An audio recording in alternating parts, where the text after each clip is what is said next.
आप लोग कैसे हैं? मैं सोचता हूँ कि ईश्वर की अनुकंपा से आप सभी लोग बेहतर होंगे।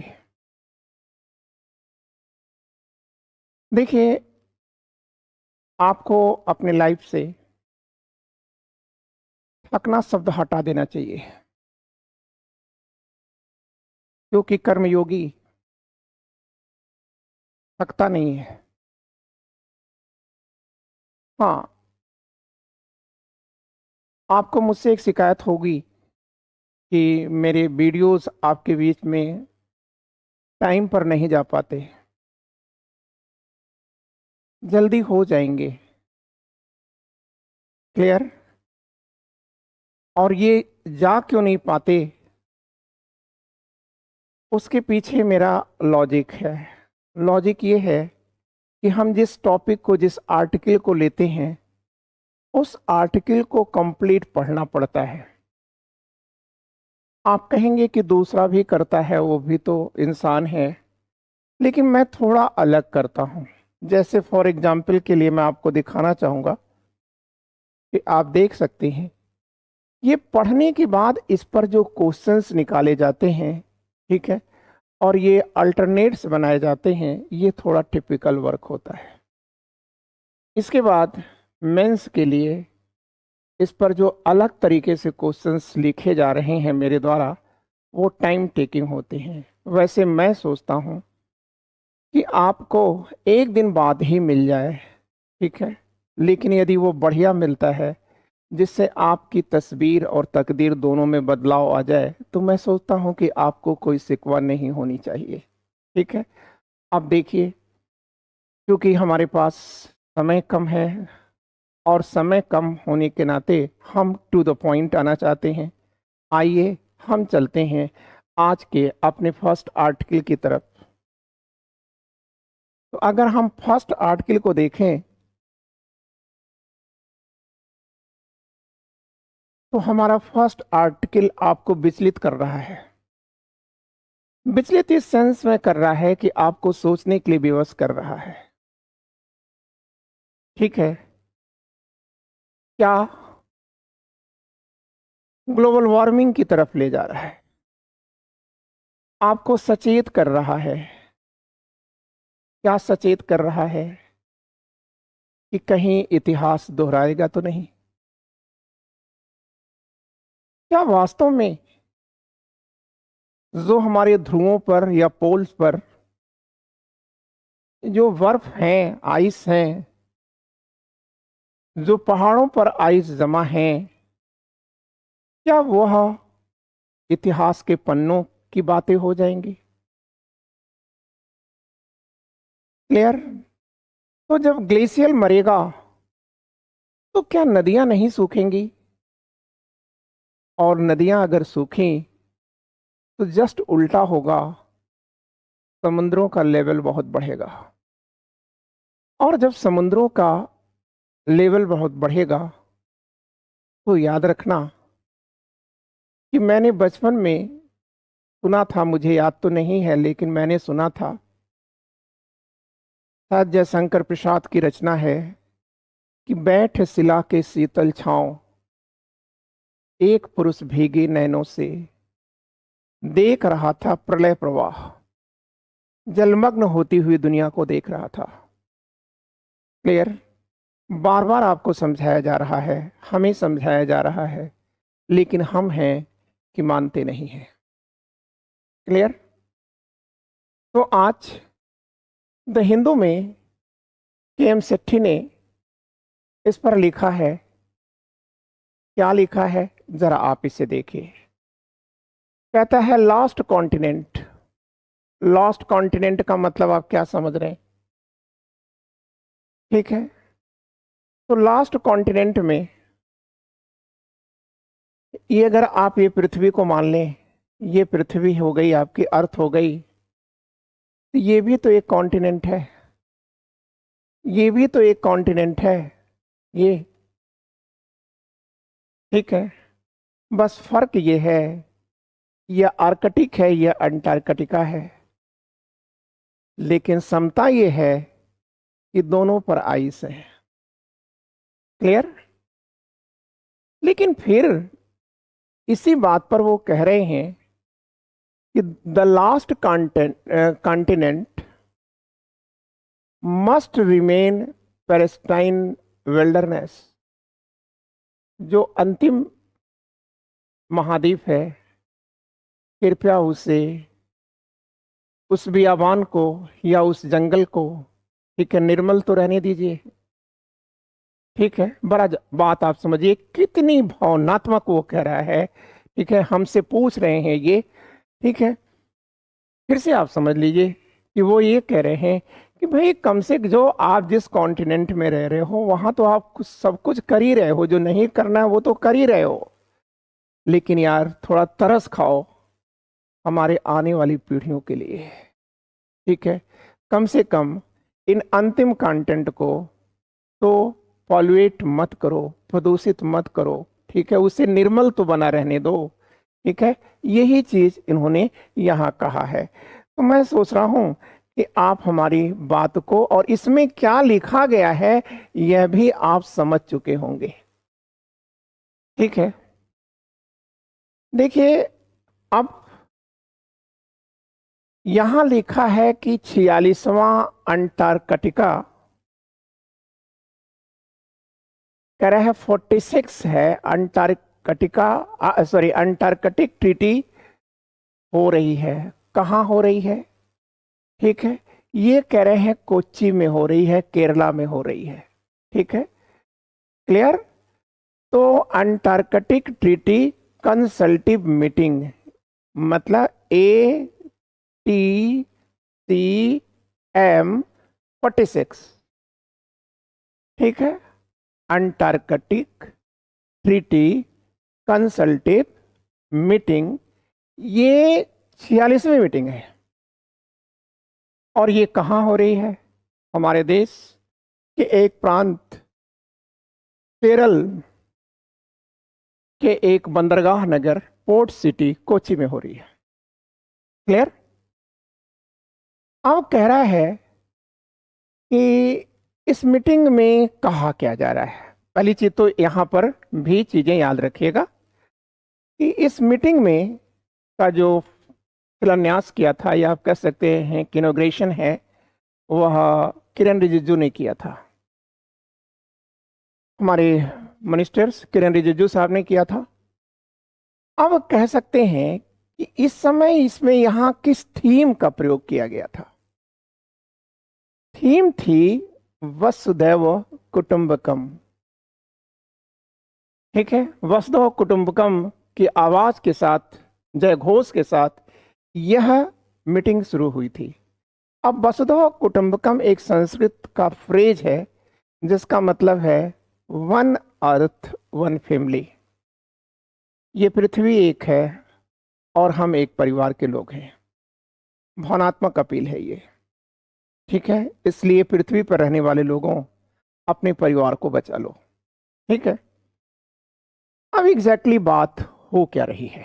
ठीक है, देखो बच्चों, बात ये हो रही है कि 1990 से, मतलब 1990 से, ठीक है, यहां पर लिख रहे हैं सिंस द अर्ली, ठीक है, 1990s Antarctic tourism has witnessed a dramatic surge in tourist numbers which have exploded from few thousand to over 1 lakhs in 22 days।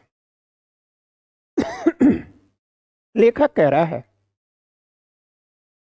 कि 1990 की बात, जो आर्कटिक जोन है, यहां पर जाने वालों की संख्या कुछ हजार थी, लेकिन आज 22 और 23 में इनकी संख्या लाख से भी ऊपर जा चुकी है। क्लियर? अब कह रहा है कि ये लोग,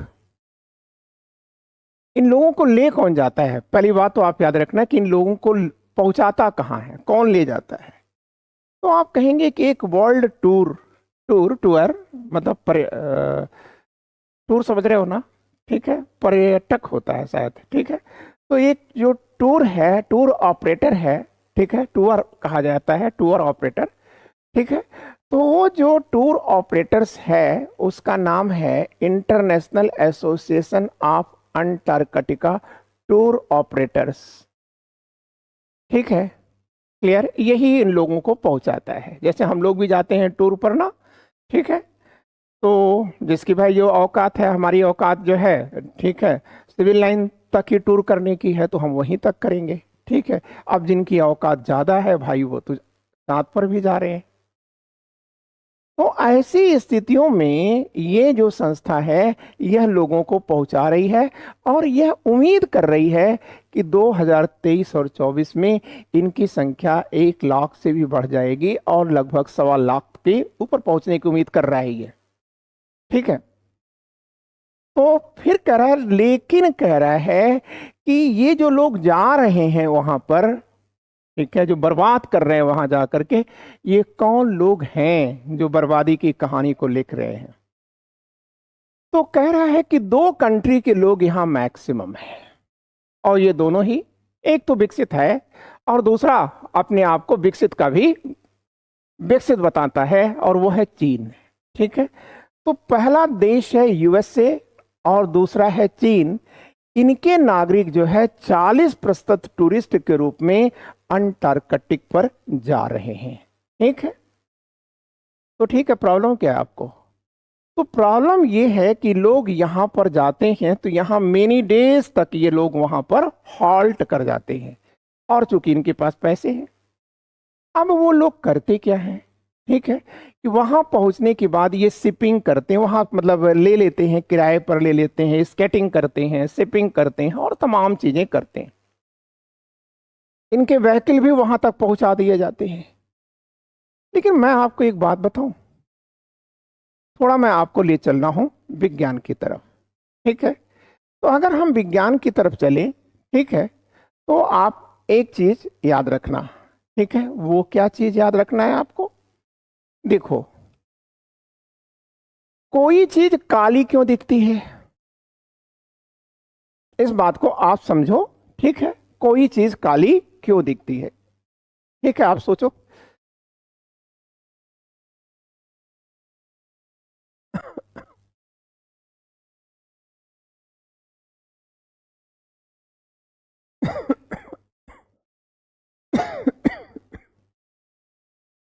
तो बच्चों, कोई चीज काली इसलिए दिखती है क्योंकि वह सन रेज को जो आ रही है उसमें सभी को एब्जॉर्ब कर लेती है। ठीक, सॉरी,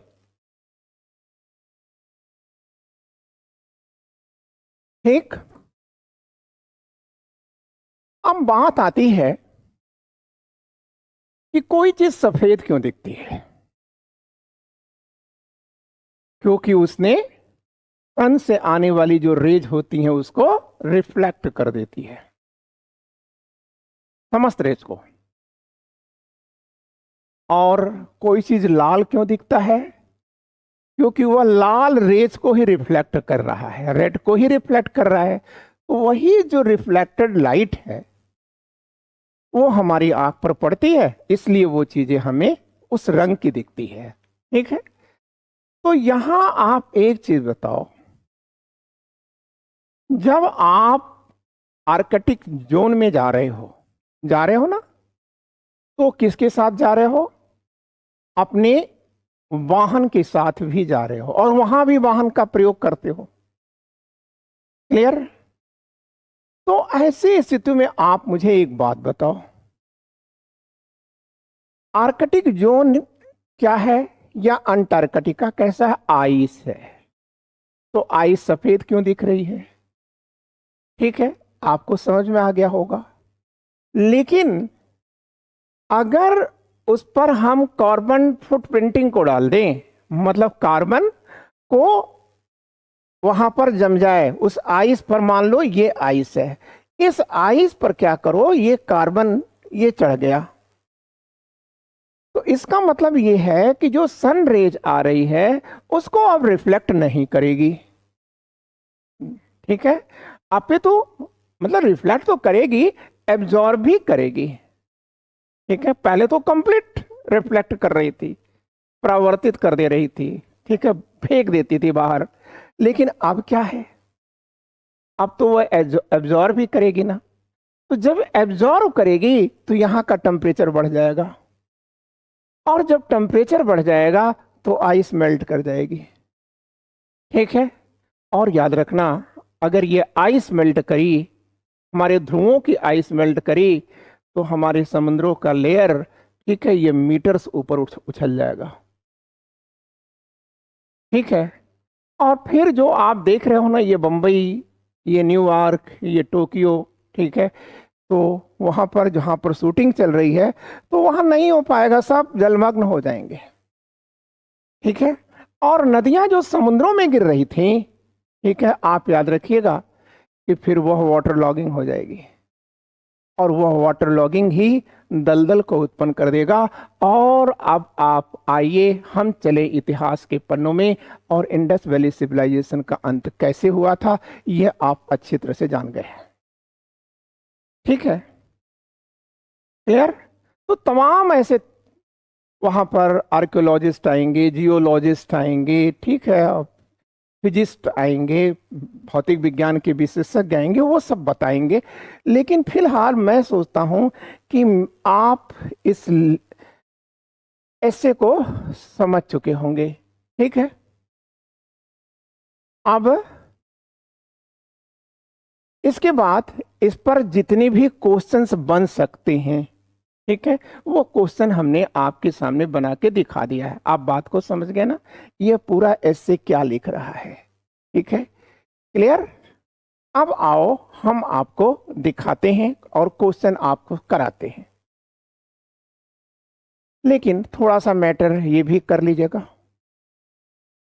कह रहा है कि द मीटिंग विच, वही मैटर है, काट करके थोड़ा बड़ा कर दिया गया है।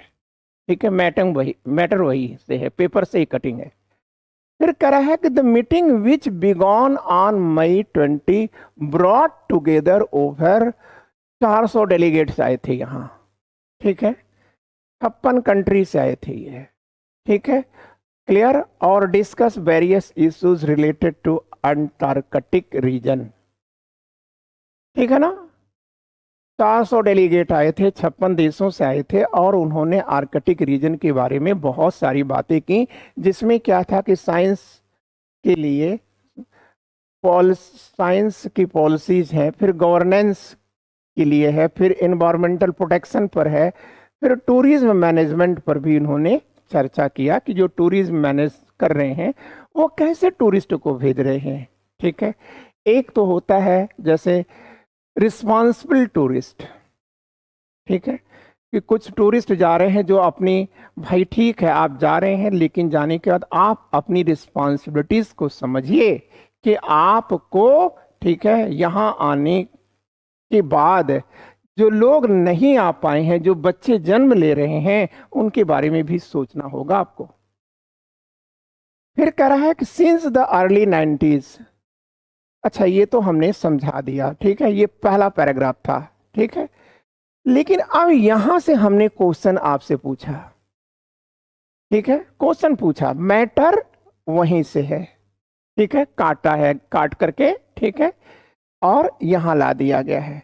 कह रहा है वाई फॉर दिस सर्ज, ये जो टूरिस्ट जा रहे हैं इनकी संख्या क्यों बढ़ रही है। तो कह रहा है सर, उनका, ठीक है, ग्लोबल इंटरेस्ट है।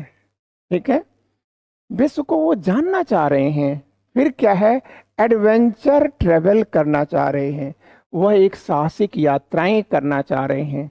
ठीक है, फिर क्या है, डिजायर टू एक्सपीरियंस अंटार्कटिक, ठीक है,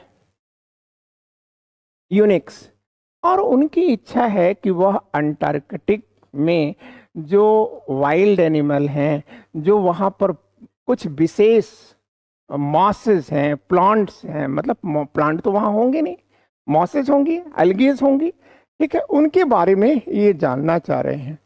ठीक है, तो कह रहा है, फिर सेकंड पैराग्राफ है, कह रहा है कि tourist typically embark on multi day expedition on small medium size ship with some operating larger cruise और फ्लाई सेल ऑपरेशन। कह रहा है कि जो टूरिस्ट हैं जब यहाँ वो जाते हैं तो जाने के बाद वो क्या करते हैं, अनेक दिन रुकते हैं। ठीक है, क्लियर। अब आप ये चीज सोचिएगा कि ये हमने कहाँ से काटा है, तो ये देखिए, ठीक है, ये मैटर हमने यहां से काट करके उसी को बड़े में कर दिया ताकि आपको दिखता रहे। ठीक है, अब आ जाइए आप यहाँ। ठीक है, तो ये लोग जो वहां पर अनेकों दिन रुकते हैं, फिर वहां पर स्मॉल और मीडियम टाइप की जो वाहन है, सेल हैं, ठीक है, शिप्स हैं, उसका ये प्रयोग करते हैं। ठीक है, क्लियर।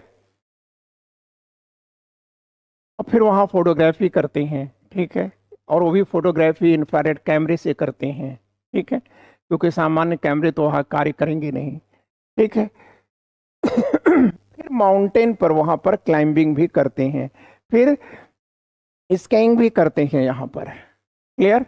और फिर कह रहा है कि इसका परिणाम क्या होता है, वो फुटप्रिंट को छोड़ जाते हैं। ठीक है, क्लियर। और ये फुटप्रिंट जो है हमारे आर्कटिक जोन को ये क्षति पहुंचा रहा है। ठीक है, अब कह रहा है कि उनके जाने का लाभ क्या है। तो भाई देखिए, आप कैसे व्यक्ति हैं, कुछ पैसे वाले लोग हैं, मजा लेने के लिए जा रहे हैं, और कुछ लोग ऐसे हैं जो एजुकेशनल और इकोनॉमिक बेनिफिट्स के लिए जा रहे हैं। ठीक है साहब, ये तो दृष्टिकोण से अच्छा है, लेकिन डिसएडवांटेज क्या है इसका। ये तो एडवांटेज है, लेकिन डिसएडवांटेज क्या है। तो कह रहा है but also raise significant environmental concern. लेकिन वो क्या कर रहे हैं, एक पर्यावरणीय जो है, ठीक है, क्या कर रहे हैं, ठीक है, समस्याओं को जन्म दे रहे हैं। ठीक है, कह रहा है कैसे समस्याओं को जन्म दे रहे हैं, कह रहा है कि increased human presence dispute world life damage fragile ecosystem. ठीक है, फ्रैगल या फ्रैजिल इकोसिस्टम। फ्रैजिल इकोसिस्टम क्या है, जो पहले से फ्रैजिल, जो कमजोर इकोसिस्टम है उसी को आप डैमेज कर रहे हो। वहां पर जो वर्ल्ड लाइफ रह रही है उसको भी आप परेशान कर रहे हो, डिसरप्ट कर रहे हो। ठीक है, फिर कह रहा है ship traffic pollutes pristine water, pristine water आप कहिए, पेरिस्टाइन वाटर। ठीक है, फिर कह रहा है कि यहाँ पर जो लोग जा रहे हैं, इनकी जो शिपिंग चल रही है, वो शिपिंग क्या कर रही है। तो कह रहा है जो यहाँ का पेरिस्टाइन वाटर है, पेरिस्टाइन समझ रहे हो, निर्मल पानी। ठीक है, जो यहाँ का निर्मल पानी है, निर्मल समझ ही रहे होगे, पेरिस्टाइन वाटर, ठीक है, उसको क्या कर रहा है, पॉल्यूट कर रहा है, प्रदूषित कर रहा है। And tourism eight global carbon footprint. और ये टूरिस्ट क्या कर दे रहा है, वहां पर एक क्या डाल रहा है, आप कहेंगे कार्बन फुटप्रिंट डाल दे रहा है। फिर कर रहा है क्लाइमेट चेंज। ठीक है, इसका परिणाम क्या होगा, क्लाइमेट चेंज हो रहा है। ठीक है,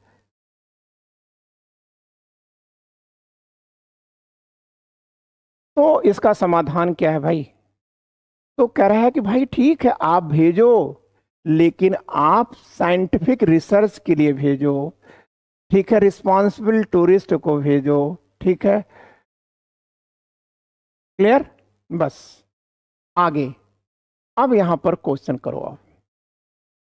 कह रहा है कि what is one of the main reason for the surge in Antarctic tourism since the early 1990s। ठीक है, कह रहा है कि अंटार्कटिक जो टूरिज्म है, वहाँ जाने वालों की संख्या 1990 के बाद बढ़ी क्यों है। ठीक है, क्यों है या कारण क्या है। तो कह रहा है इम्प्रूव्ड वेदर कंडीशन, बेहतर मौसम की स्थिति है वहां।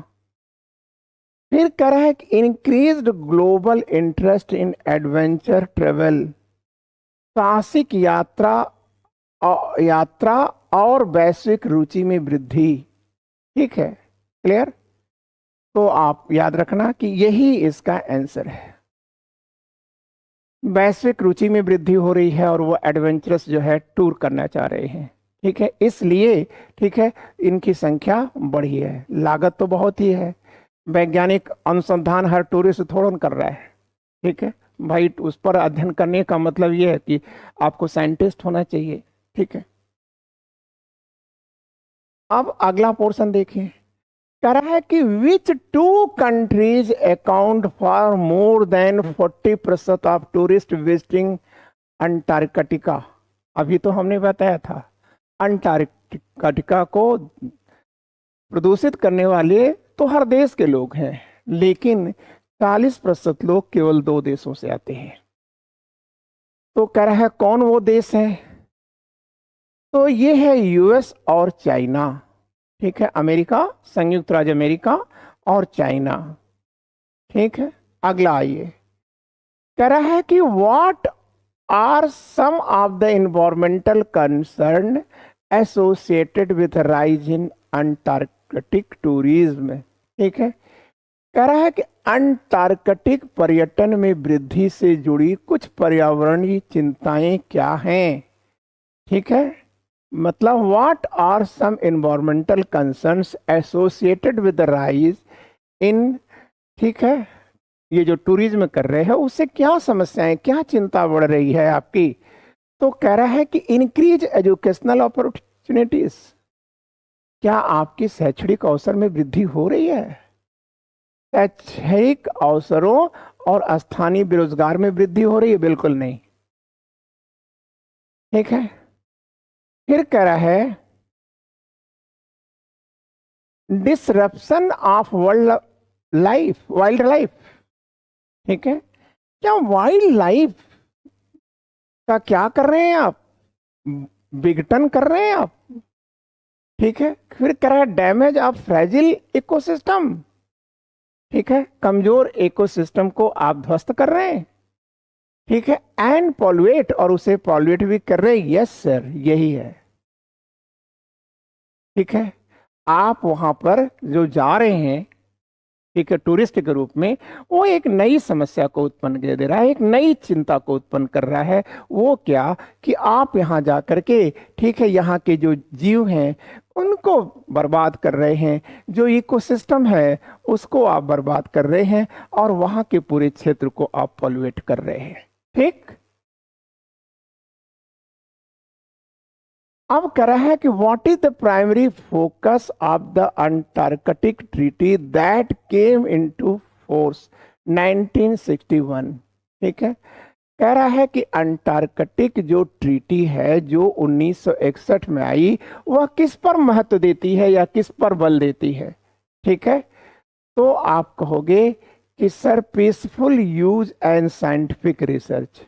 देखो 1961 में एक समझौता हुआ था, ठीक है, और उस समझौते का नाम है अंटार्कटिक ट्रीटी, ठीक है। इस समझौते में, ठीक है, शायद मैं कंफर्म नहीं हूं, लेकिन 12 लोग थे, ठीक है। और वैसे, ठीक है, और इन लोगों ने क्या तय किया था कि हम, ठीक है, ये जो जोन है चाहे वह, ठीक है, नॉर्थ पोल हो और साउथ पोल हो, हम इन दोनों ही पोल का प्रयोग, ठीक है, पीसफुल यूज के लिए करेंगे, साइंटिफिक रिसर्च के लिए करेंगे, और इस पर दुनिया के किसी भी देश को जाने से नहीं रोका जा सकता, क्योंकि यह दुनिया का है, किसी एक का नहीं है, ठीक है। तो ये चीजें, फिर कह रहा है कि what is the major challenge faced by Antarctic Treaty consultative meeting in creating comprehensive tourism regulation framework, ठीक है। कह रहा कि मेजर चैलेंज क्या है किस संस्था के सामने, एटीसीएम के सामने, ठीक। क्या कि जो ये टूरिज्म है, इस टूरिज्म को रेगुलेटरी फ्रेमवर्क हमारे पास नहीं है, ठीक है। तो सीधी सीधी सी बात आप याद रखना, ठीक है, कि या व्हाट मतलब क्या प्रॉब्लम आ रही है, ठीक है। जो अंतर्राष्ट्रीय टूरिज्म है ना, ठीक है, उसको, ठीक है, रोकने में समस्या क्या आ रही है, रेगुलेटरी मतलब रोकना, कंट्रोल करने में समस्या क्या आ रही है। तो कह रहा है कि unanimous agreement required from all consultative party. देखिए, सभी लोगों को सहमत कराना मुश्किल है, ठीक है। सभी लोगों का मतलब सदस्य राष्ट्रों को, ठीक है, सहमत कराना कि भाई हम ये काम नहीं करेंगे, वो काम नहीं करेंगे, तो उसमें दूसरा टांग अड़ा देता है। अब अगला टॉपिक देखिए, इसमें एक टॉपिक है Karnataka government looking and into ministerial leave proposal. देखो,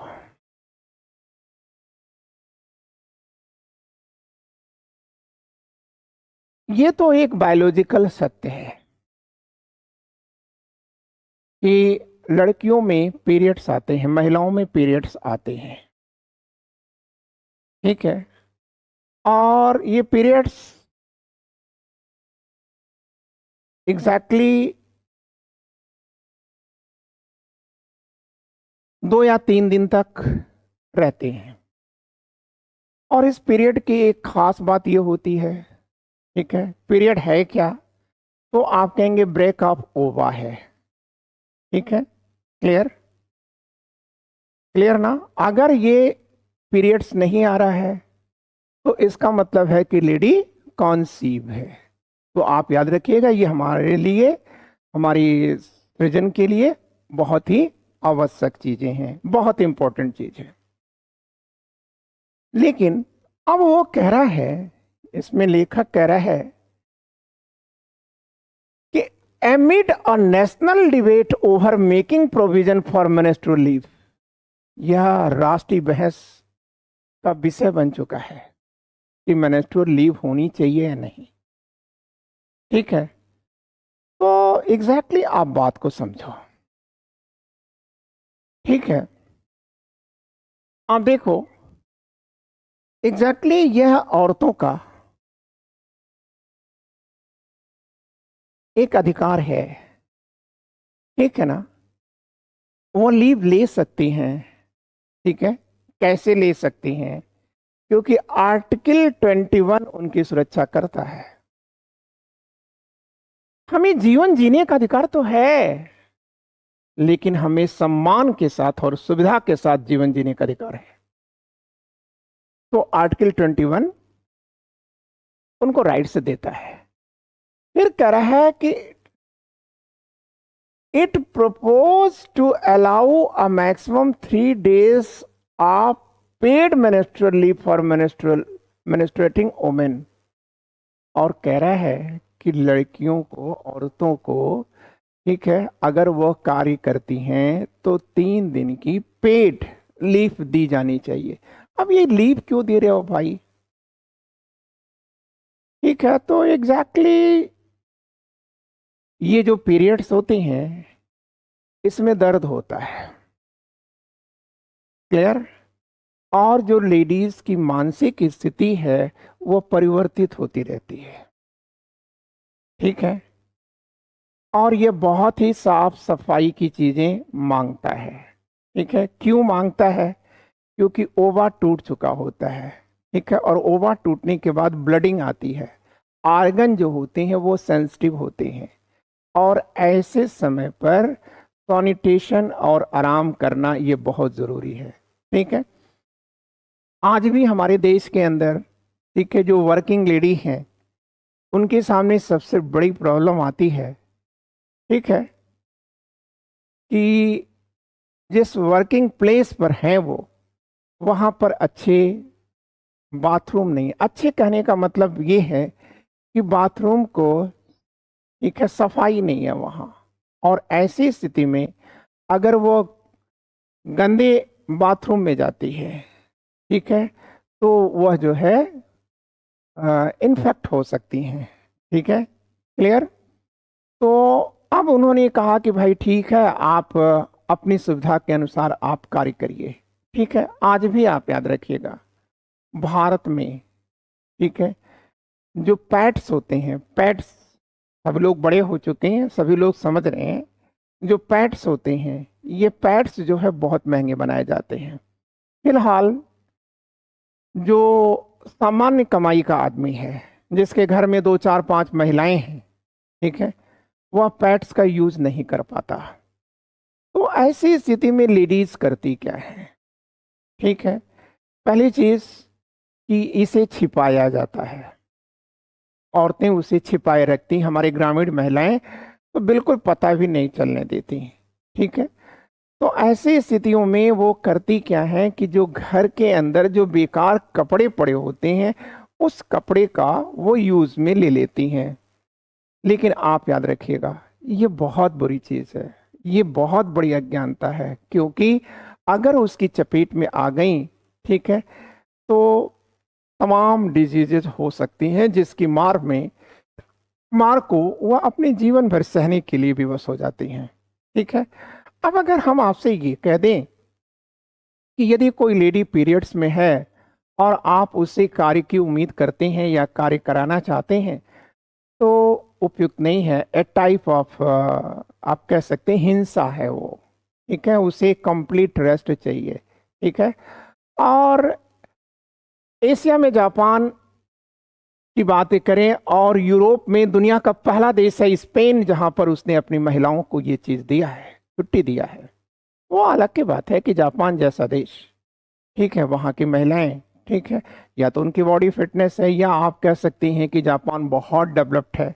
ठीक है, स्पेन बहुत डेवलप्ड है। ठीक है, उनके यहाँ हर चीज़ें जो हैं वो मौजूद हैं। ठीक है, क्लियर है। लेकिन भारत में तो मौजूद नहीं है। भारत में तो आज भी सैनिटरी पैड जो होते हैं, ठीक है, उसको जब फिलहाल पुरुष तो खरीदता नहीं, शर्माता है, लेकिन अगर महिला जाती है तो महिला ये देखती है कि वह कहाँ से ले। ठीक है, क्या वहाँ उस दुकान को लेडी चला रही है, तो वहाँ से आसानी से ले लेती है। लेकिन अगर कहीं पुरुष चला रहा होता है तो वह बेचारी शर्माती है, और वो दुकानदार भी क्या करता है कि जब उसे सैनिटरी पैड्स देता है, ठीक है, क्लियर, तो उसे छिपा के देता है, और ठीक है, मतलब जैसे भी देता है छिपा के देता है, और वो छिपा के लाती भी है, छिपा के रखती भी है घर के अंदर। ठीक है, तो आप याद रखिएगा। ठीक है, तो भारत जैसे देश के लिए, ठीक है, यह छुट्टी आवश्यक है, और इसकी पहल जो है कर्नाटक गवर्नमेंट ने किया है, और कर्नाटक गवर्नमेंट जल्द ही 1 डे का, 1 दिन का उन्हें अवकाश देना चाह रही है। ठीक है, अभी तो दी नहीं है, देना चाह रही है। और ये नेशनल एक बहस को शुरू कर दिया है कि साहब, इसे पूरे राष्ट्र में जितनी भी महिलाएं हैं, ठीक है, उस तक दिया जाना चाहिए, और संसदीय इसमें लॉ लाए जाने चाहिए। ठीक है ना, यही पूरा मैटर यहाँ कहा गया है। लेकिन आप याद रखिएगा, जापान में ये सब दिया तो गया है, लेकिन इसके बाद भी जापान में लगभग 1% महिलाएं ही इसका प्रयोग करती हैं, शेष महिलाएं इसका प्रयोग नहीं करती, क्योंकि इसका एक नेगेटिव कॉज है। नेगेटिव कॉज ये है कि महिलाएं छुट्टी इसलिए नहीं लेना चाहेंगी क्योंकि उनकी जो गोपनीयता है वो भंग होती है, क्योंकि वह, ठीक है, पीरियड्स आने के बावजूद भी वो शो करती हैं, ठीक है, या शो नहीं करना चाहती कि वो पीरियड्स में हैं। ठीक है ना, क्लियर। अब यहाँ पर कुछ चीजें आपको जान लेना चाहिए। ठीक है, कि पहला देश, यूरोप का पहला देश है या दुनिया का पहला देश है जिसने अपनी महिलाओं को, ठीक है, क्या दिया है, ये लीव दिया है। उसके बाद एशिया में इंडोनेशिया है, जापान है, साउथ कोरिया है, ताइवान है, वियतनाम है, ठीक है, और ये अफ्रीका में जाम्बिया जैसा देश भी है। एक बात आप याद रखिएगा, पॉवर्टी, गरीबी जो है, वो कह रहा है कि पीरियड पॉवर्टी क्या है, पीरियड पॉवर्टी। तो आप याद रखेंगे, ठीक है, कि भारत देश में, ठीक है, लगभग 45% महिलाएं आज भी सैनिटरी पैड का प्रयोग नहीं करती हैं। ठीक है, निश्चय ही कोई ना कोई मजबूरी है, और वो मजबूरी क्या है, जाहिर सी बात है, ठीक है, अभाव है। ठीक है, क्लियर।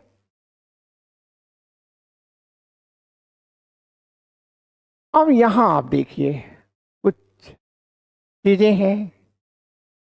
तो यहां पर लिखा है NSAs, NSA फिर S, इसका मतलब क्या है? National security advisers.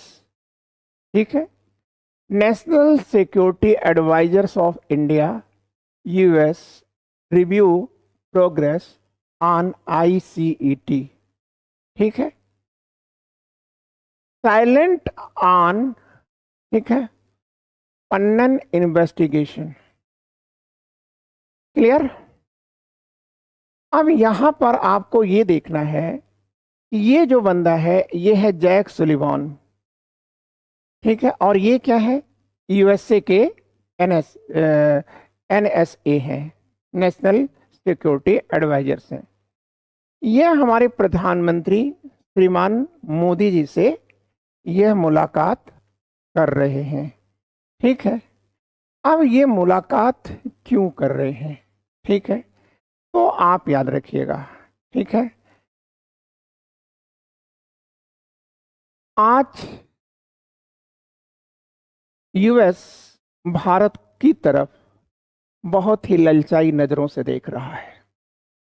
क्यों नजरों से देख रहा है? देखो, आज इंडो पैसिफिक जोन में,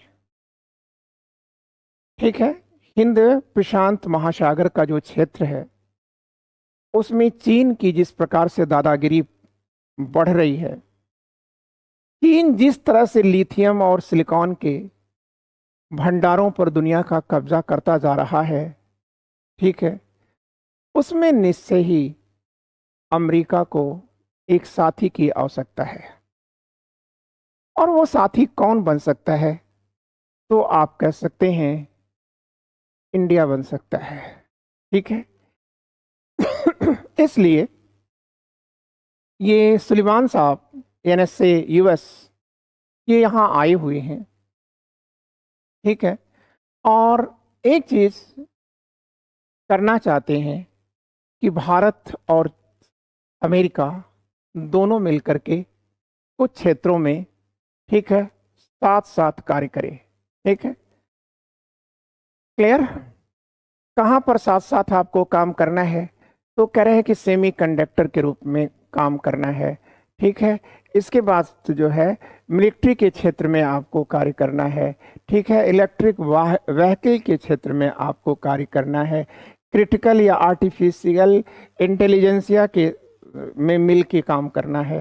ठीक है, लेकिन आप याद रखिएगा वो ये भी चाहते हैं कि जो हमारी टेक्नोलॉजीज हैं यह टेक्नोलॉजीज हमारे और दोनों के बीच हों। यह टेक्नोलॉजीज, ठीक है, शेयर ना हो। ठीक है, आप याद रखना 5 आईज में वे देश आते हैं जो अपनी गुप्त सूचनाओं को एक दूसरे से शेयर करना चाहते हैं, करते हैं। ठीक है, तो उसमें 5 आईज में भी आपसे पूछ सकता है, देखो एक तो ऑस्ट्रेलिया हो गया, एक यूएसए हो गया, तीसरा कनाडा हो गया, चौथा, ठीक है, ये ब्रिटेन हो गया। ठीक है ना, तो ऐसे ही न्यूजीलैंड हो गया। मतलब कुल 5 देश आते हैं, शायद मैंने पांचों आपको बता दिया। ठीक है, 2 ओसनिया से दिखा देना है आपको, 2 नॉर्थ अमेरिका से दिखा देना है आपको। ठीक है, 4 हो गया। ठीक है, और एक कौन दिखाना है आपको? ठीक, तो आप बोलोगे जापान को दिखा देना है सर। ठीक है ना, तो सॉरी यूके को दिखा देना है। ठीक है, यूनाइटेड किंगडम को, मैं जापान भूल गया। ठीक है, मतलब फिर से कर दें 5 आईज, ये बहुत इंपॉर्टेंट चीजें हैं।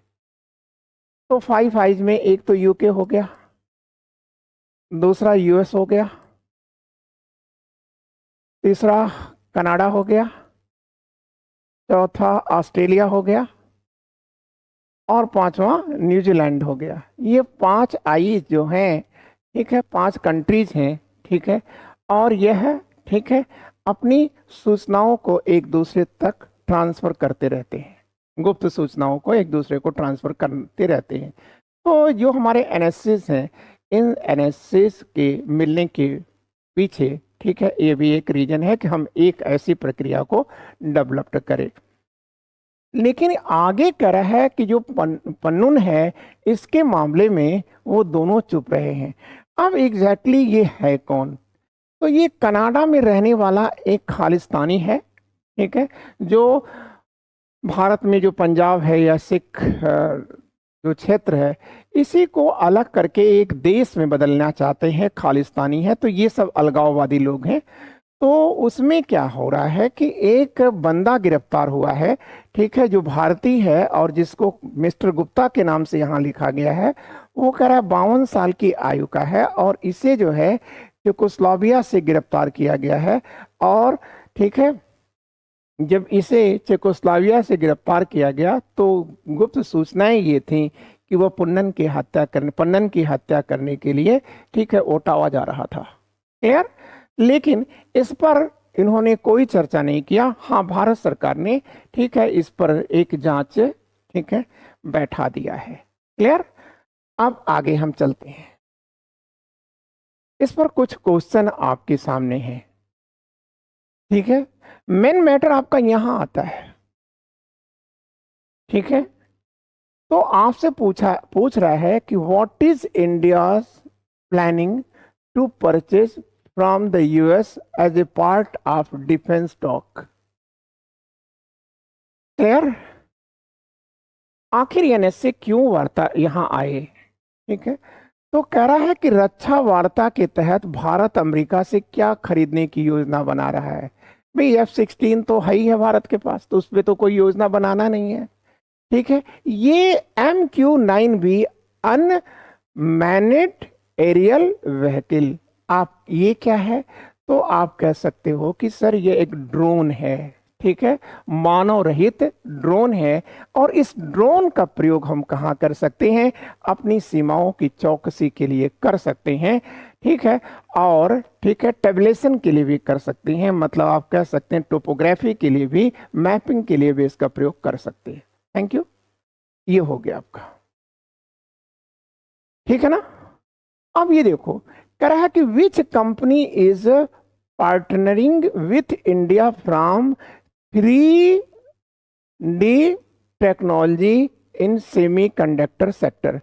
कौन सी कंपनी सेमी कंडक्टर के क्षेत्र में भारतीय फर्म 3RDI टेक के साथ साझेदारी कर रही है, ठीक है।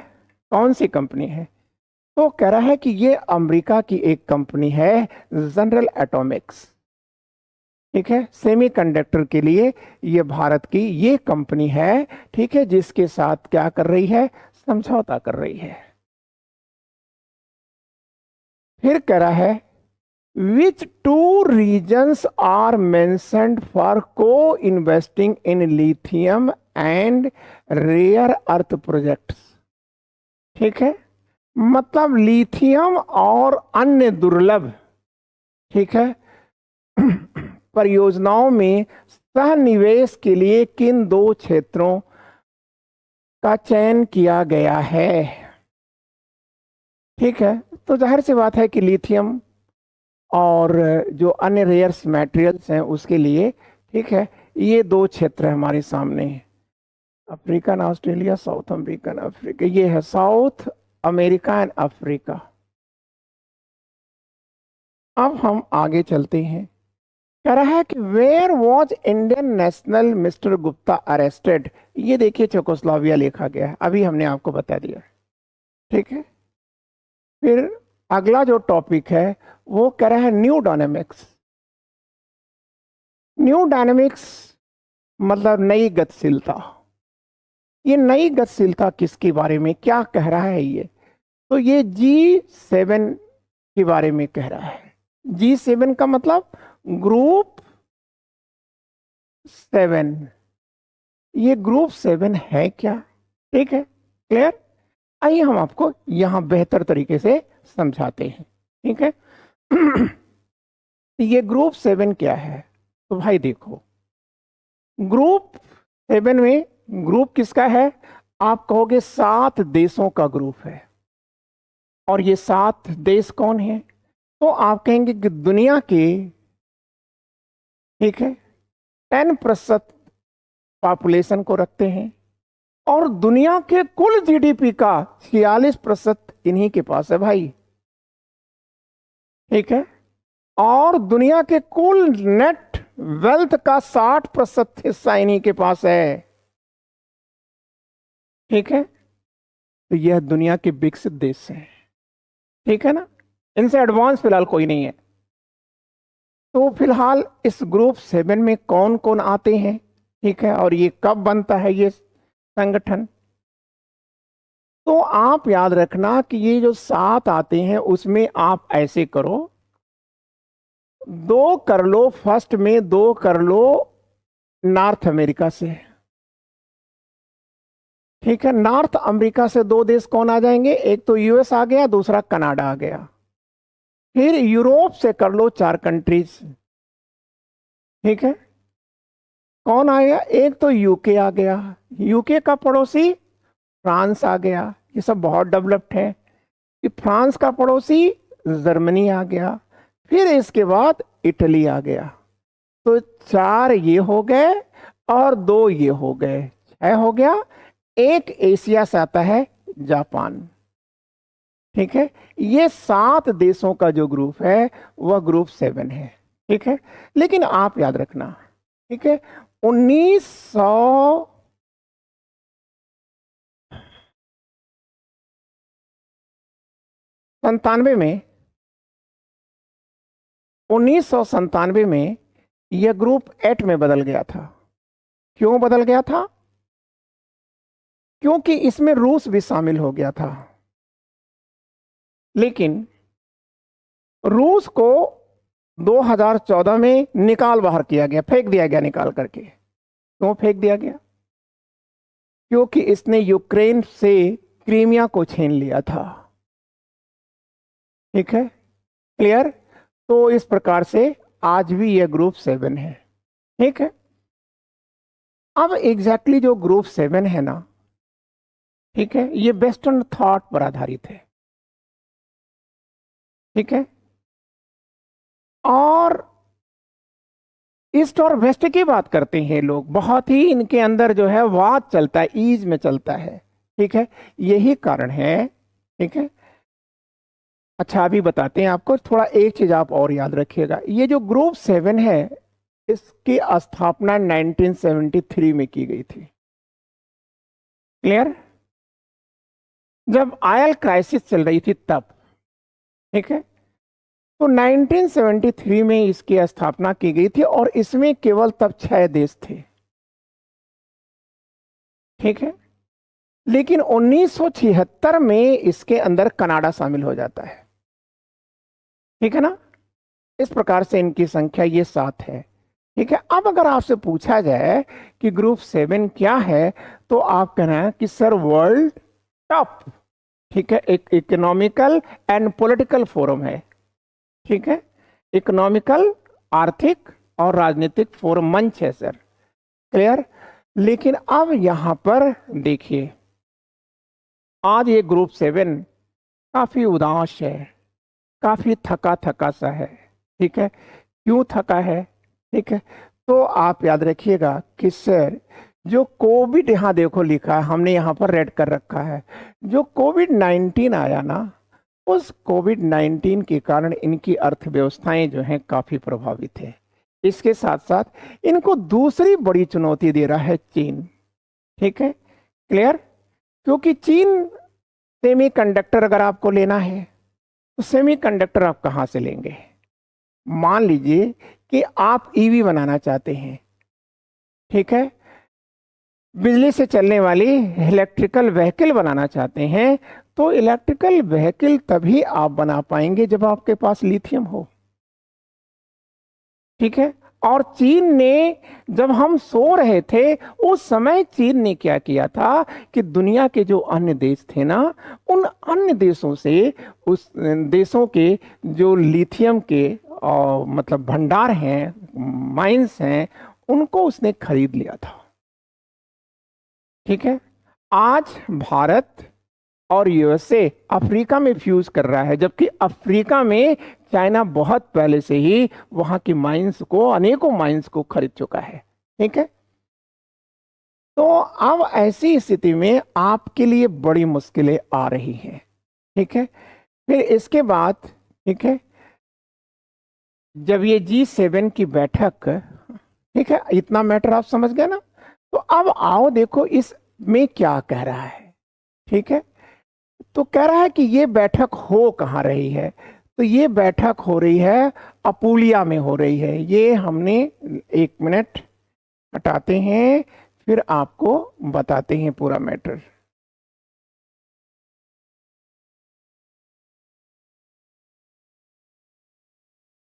मैं सोच रहा हूं कि आप समझ रहे होंगे हमारी बात को और मेहनत को भी, ठीक है, जया नहीं होने दे रहे होंगे। तो आइए हम लोग समझते हैं, ठीक है। देखिए, ये बैठक जो हो रही है G7 आउटरीच, ये जो बैठक कही जा रही, ये जो बैठक का नाम है, इस बैठक का नाम है G7 आउटरीच। आउटरीच का मतलब आप क्या समझ रहे हैं, ठीक है। तो G7 तो है ही है भाई, आउटरीच का मतलब प्लस कर लो, G7 प्लस, ठीक है। तो G7 प्लस का क्या मतलब है, तो G7 प्लस का मतलब है कि इसमें ग्रुप 7 ही नहीं है, अपितु इसमें अन्य देश भी हैं।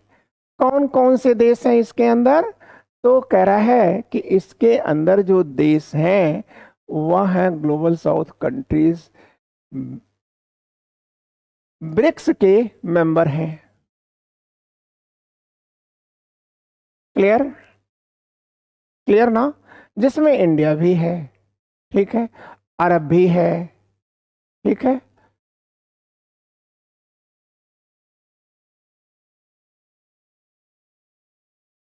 ठीक है, तो अब आपने देखा ब्राजील भी है, तो इसका मतलब आप 7 और 3 10 हो गया, ठीक। तो आप एक चीज बताओ कि इनको क्यों आप शामिल कर रहे हो, ठीक है ना। लेकिन इसके पहले कि हम ये सब बातें करें, पहली बात ये देखो कि ये G7 आउटरीच या G7 प्लस कि ये बैठक कहाँ हो रही है, इटली में हो रही है। ये चीज जरूर याद रखना, अपूलिया, अपूलिया, ये स्थान कहाँ है इटली में, अपूलिया में ये बैठक हो रही है। और इस बैठक को संबोधित कौन कर रहे हैं, तो आप कहिएगा prime minister Italy Giorgia Meloni कर रही हैं, ठीक है, जॉर्जिया मेलोनी कर रही हैं। क्लियर, आप देख रहे होंगे आजकल तमाम गाने वाने बजाए जा रहे हैं ना, तो सब तो इंडियंस जो आप कह सकते हैं कि ये जो होते हैं, जो जर्नलिस्ट हैं, जो हमारी पत्रकारिता है ना, इस पत्रकारिता का स्तर बहुत ज्यादा गिर चुका है, ठीक है। तो ये मैडम, ठीक है, मेलोनी कर रही है, ठीक है, क्लियर।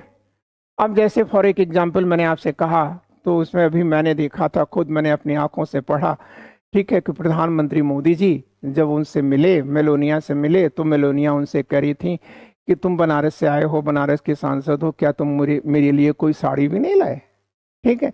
तो ये सब सस्ती बातें हैं, ठीक है ना। तो ये सब चीजें यहाँ पर, ठीक है, तो नहीं कोई मतलब है। तो यहाँ पर आपने देखा कि जॉर्जिया मेलोनी, ठीक है, तो जॉर्जिया मेलोनी जो है यह प्राइम मिनिस्टर है इटली की, ठीक है ना। तो ये जो है इस मतलब जो मीटिंग हो रही है उसका ये क्या कर रही हैं, उद्घाटन कर रही हैं। और उद्घाटन में उन्होंने क्या बोला जरा इसको ध्यान दीजिएगा, ठीक है, बहुत मार्केबल बातें हैं।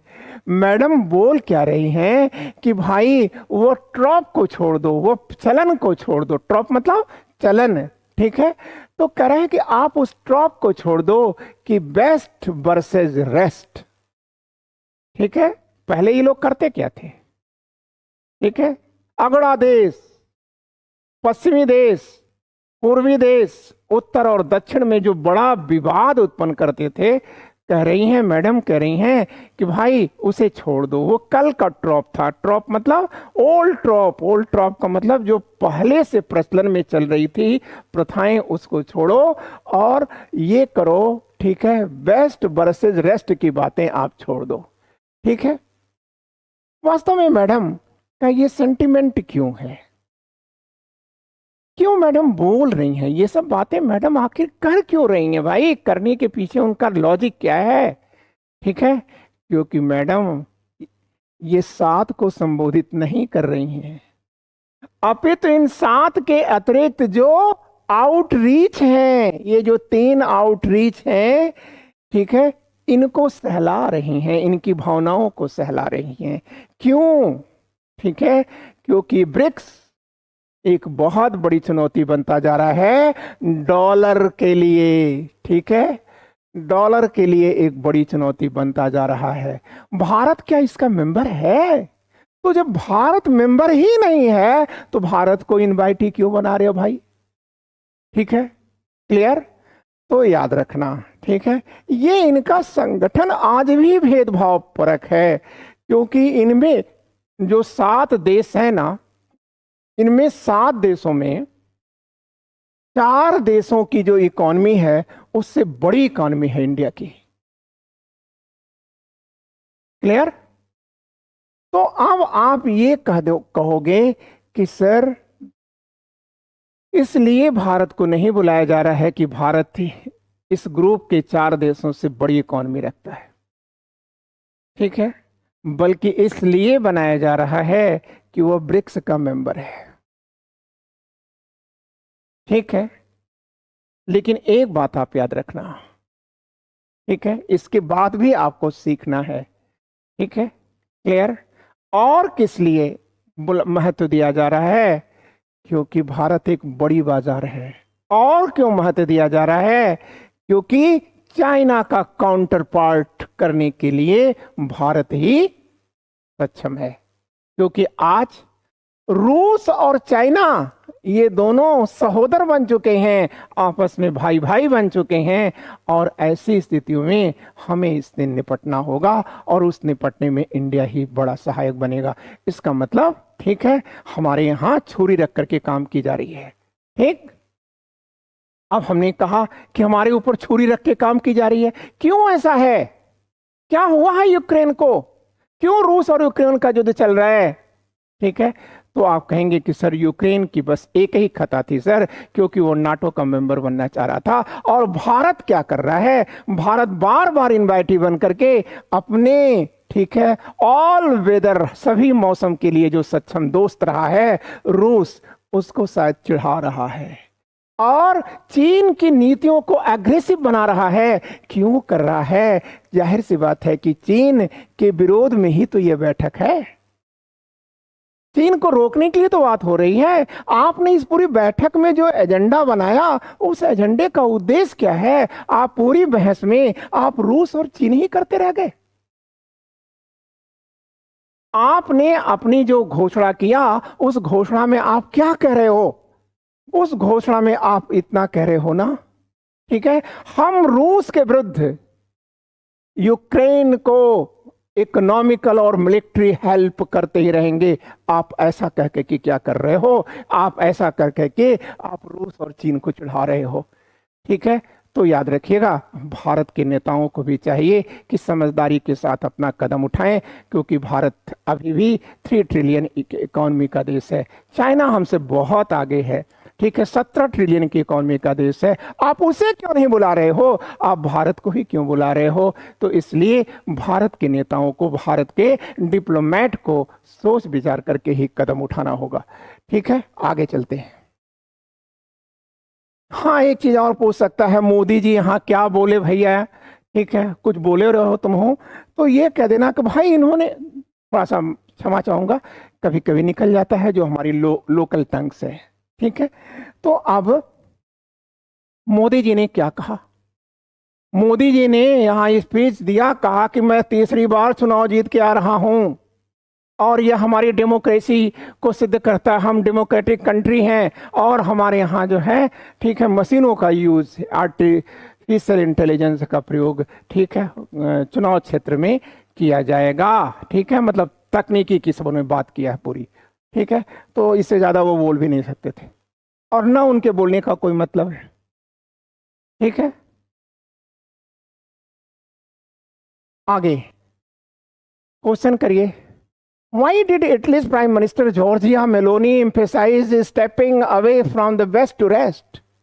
Drop at G7 outreach summit.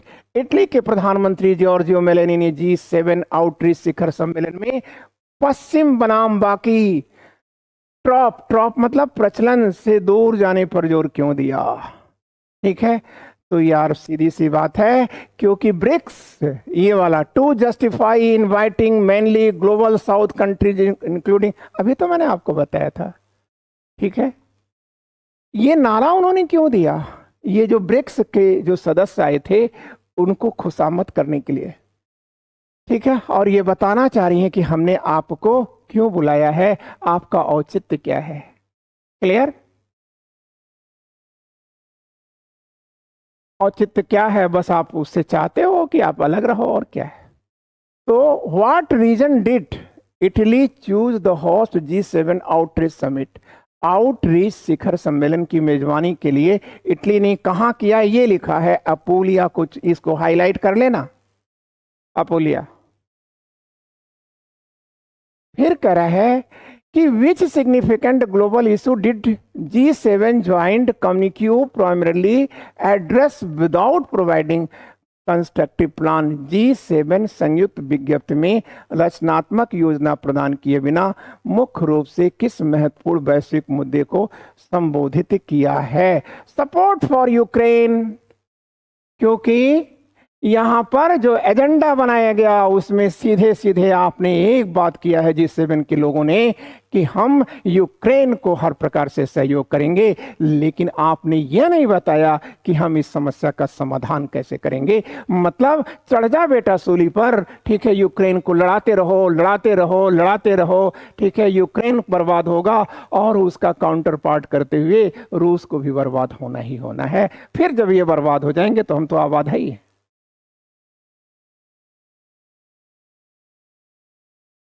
अच्छा, ये तो है प्रधानमंत्री नरेंद्र मोदी ने। हाँ, what did prime minister Narendra Modi emphasise during the attendance at G7 outreach summit? इन्होंने क्या कहा? वही तो हमने बताया आपको, इन्होंने यही कहा था, ठीक है, कि India's election as a victory for the democratic world. कुछ नहीं है, ये अच्छे लगता है लिखने में, ठीक है। Clear? India's election as a victory for the democratic world in importance of harnessing technology. लोकतांत्रिक दुनिया के लिए एक जीत के रूप में भारत का चुनाव और प्रौद्योगिकी के लिए महत्वपूर्ण है। ठीक है, ये है इसका answer. C, time for census come what में।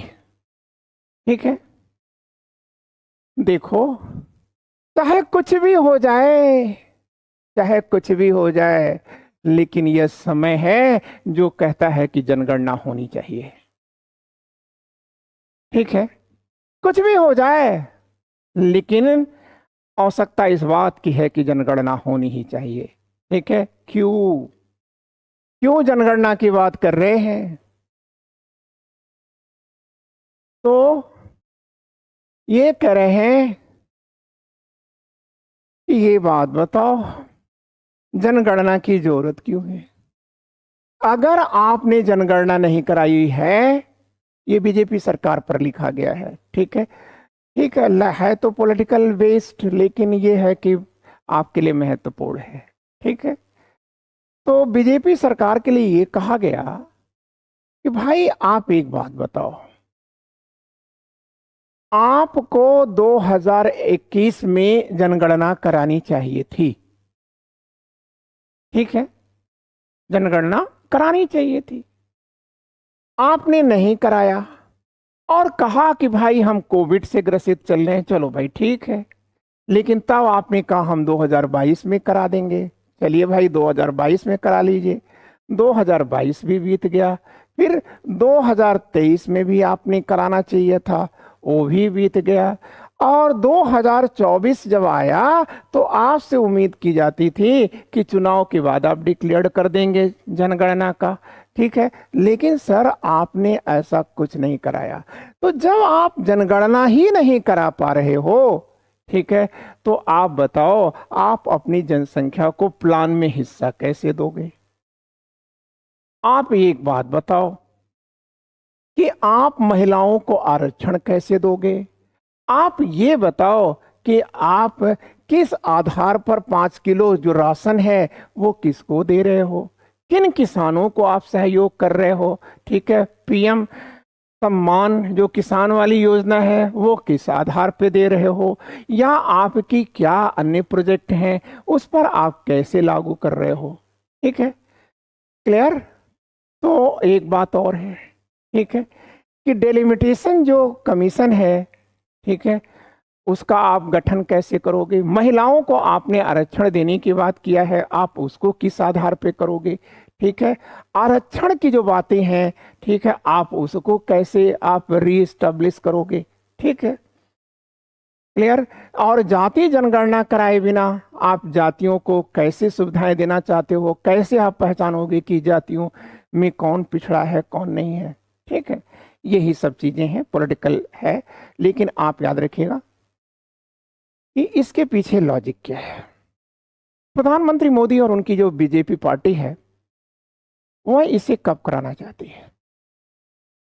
एग्जैक्टली संसद हमारी बन के तैयार है और 1971 मतलब हो गया लगभग 50 साल। ठीक है, अब आप इसे गिन लीजिएगा भाई। 1971 की जो जनगणना हुई थी उसी के आधार पर, ठीक है, हमारे यहाँ सांसदों की सीटों का निर्धारण हुआ था। क्लियर? लेकिन आज इतने साल बावजूद जनसंख्या कहां से कहां पहुंच गई, लेकिन आपने अब तक उस जनसंख्या को निर्धारित नहीं किया है ना। तो अब प्रश्न आया, मतलब उस लोकसभा के उसको आपने किया नहीं। हाँ, 2002 में आपने एक काम ये किया था कि ये कहा था कि साहब देखो, कि आप जनसंख्या मतलब सांसदों की जो संख्या है इसको तो ना बढ़ाओ, लेकिन आप जो है जो चुनाव क्षेत्र हैं, ठीक है, उस चुनाव क्षेत्र में परिवर्तन कर दो। ठीक है, तो ये उन्होंने डेलिमिटेशन किया था, ठीक है ना। लेकिन एग्जैक्टली ठीक है, आप जानते हैं कि ऐसा कुछ हुआ नहीं। हाँ, 84 अमेंडमेंट के द्वारा जो है ये कह दिया गया था कि 2026 तक, ठीक है, अब इसमें कोई परिवर्तन नहीं होगा। ठीक है, ऐसा क्यों कहा गया था? देखिए, 2026 की ये तिथि क्यों निर्धारित की गई या ये शर्त लाई क्यों गई? देखो यार, एग्जैक्टली 1970 है ना, 1970 के बाद से हमारे यहाँ जनसंख्या का बहुत विस्फोट हो रहा था। जनसंख्या लगातार बढ़ती चली जा रही थी। मिसेस गांधी का समय आया, प्रधानमंत्री थी, और मिसेस गांधी ने तब कहा कि हम दो हमारे दो का कॉन्सेप्ट लेकर आई। तो हम दो हमारे दो का जो ये नियम था, नसबंदी एक होती है, ट्यूबेक्टोमी और वैस्कोटोमी, ठीक है, ये नसबंदी भी खूब जो है चलाया गया। लोगों को वेतन नहीं दी जाती थी, ठीक है, जो नसबंदी का एक उनको दिया जाता था कोटा कि इतनी लड़कियों अरे औरतों का आप नसबंदी करा दीजिए, इतने मर्दों की नसबंदी करा दी, बहुत घोटाले हुए थे। ठीक है, तो वो जो नसबंदी थी, या आप कह सकते हैं कॉन्ट्रासेप्टिव जो है का प्रयोग, ठीक है, करने के लिए भी खूब कहा गया, और बड़े सस्ते सस्ते कॉन्ट्रासेप्टिव्स भी लोगों के बीच में, ठीक है, गर्भ निरोधक, कंट्रासेप्टिव का मतलब गर्भ निरोधक, ठीक है, का भी यहाँ खूब डिस्ट्रीब्यूशन किया गया। ठीक है ना। लेकिन याद रखना, अनुशासन में कौन बधा? सरकार की जो इच्छा थी, हम दो हमारे दो, इस सिद्धांत को कौन लेके चला? दक्षिण भारतीय लेके चले। उत्तर भारतीयों ने इसे नहीं माना, तो उसका परिणाम क्या हुआ? ठीक है, कि दक्षिण भारतीयों ने जब अनुशासन का प्रयोग किया तो उनकी संख्या लिमिट हो गई, और उत्तर भारतीयों में क्या हुआ? ठीक है, इनकी संख्या बहुत बढ़ गई।